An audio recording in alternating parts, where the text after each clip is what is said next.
నమస్కారం అండి. Welcome to our channel. నేను మీ లక్ష్మిని మాట్లాడుతున్నా. ఈరోజు నేను చేయబోయే రెసిపీ వచ్చేసి చింతతొక్కు పచ్చడి చేస్తున్నాను. కొన్ని పల్లీలు వేస్తాము, ఒక 20 దాకా పచ్చిమిర్చి, ఒక చిన్న ఆనియన్ ఒకటి, చింతతొక్కు 2 స్పూన్లు, పోపు దినుసులు, దానికి కావాల్సినంత సాల్టు, కరివేపాకు, కస్తూరి మేతి, ఒట్టిమిర్చి, వెల్లుల్లిపాయలు తాళింపుకి వేసేదానికి. ఇవి ముందుగా స్టవ్ వెలిగించుకున్నాము.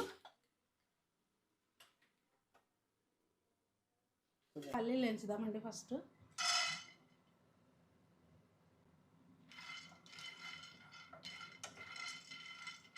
కొంచెం దోరగా ఎగేదాకా వేయించుకున్నాము. ఉత్త చింతకాయ తొక్కు పుల్లగా ఉంటుంది కదండి, కొన్ని పల్లీలు వేసుకుంటే అన్నంలోకి తినేదానికి బాగుంటుంది.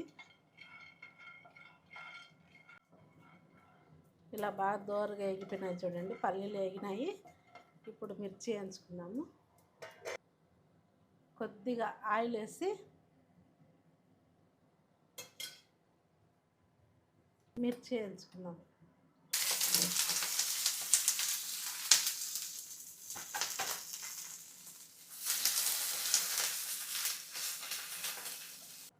ఇప్పుడు మిక్సీకి వేసుకున్నామండి. ఫస్ట్ పల్లీలు వేసేసి అలాగే మిర్చి వేసేద్దాం. దీంట్లో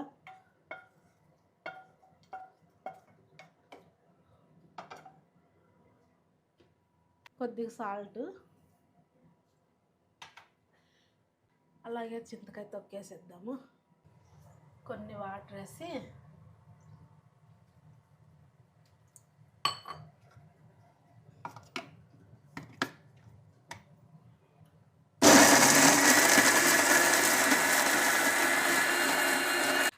మిక్సీకి వేసేది అయిపోయింది. తాళింపు వేద్దాం. ఇప్పుడు స్టవ్ వెలిగించి ముందుగా 1.5 స్పూన్ ఆయిల్ వేద్దాము. తాళింపుకి ఆయిల్ కాగిపోయింది. పోపు దినుసులు వేద్దాము.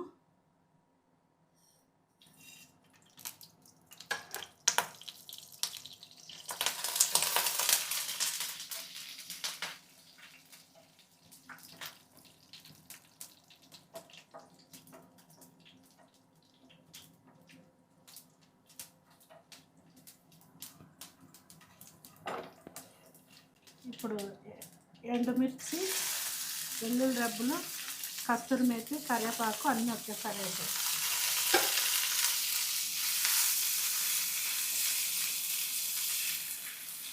మామూలుగా అందరూ పచ్చడి చేసి దాంట్లోకే తాళింపు వేస్తారండి.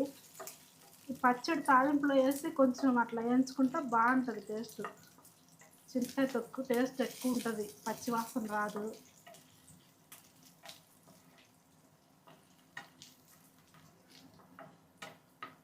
పోపు వేగిపోయింది. పచ్చడి వేసేద్దాం అందులో.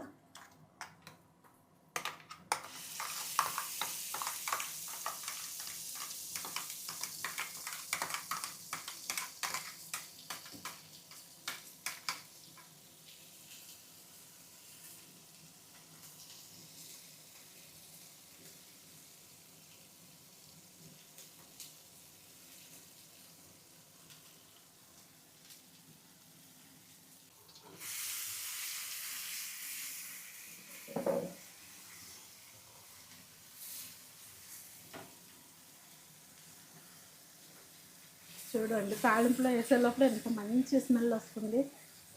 ఇట్లా చింతకు కొంచెం వేయించినామంటే బాగుంటుంది పచ్చడి అన్నంలో తినడానికి.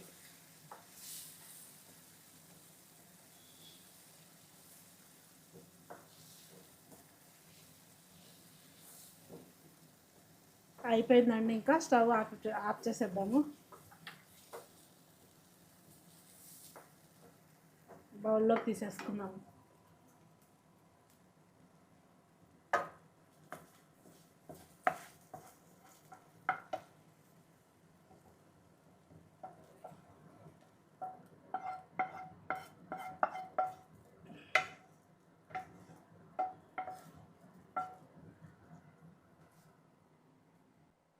పచ్చడి తాళింపు వేసేదంతా అయిపోయిన తర్వాత లాస్ట్లో కొద్దిగా ఉల్లిపాయ కలిపేద్దాం. అందులో టేస్ట్ బాగుంటుంది.